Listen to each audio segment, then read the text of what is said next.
అబద్ధము అని చెబుతున్నాను గురువుగారు. అది భగవద్గీతలో చెప్పి ఈ నేనే అబద్ధం, మీరు కళ అబద్ధం అంటున్నారు, నువ్వు అబద్ధం. అది నీకు నీళ్లు కల్లో, నువ్వు ఇక్కడ ఉంటే అరుణాచలం కల్లో కనపడటం ఏంటి?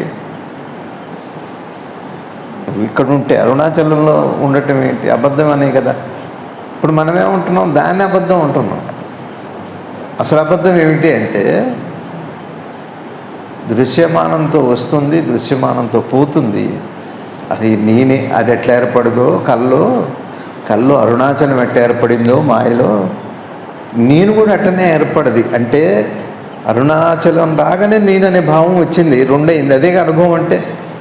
అయితే అరుణాచలం అనే రూపాన్ని నీకు స్వప్నంలో నిద్రలో చూపెట్టడానికి ఏది కారణమో, నిన్ను తయారు చేసింది కూడా అదే మాయ. అసలు నేను లేను, భిన్నంగా లేను అనే. ఇక్కడ నేర్చుకోవాల్సింది ఏమిటంటే, అరుణాచలను కళ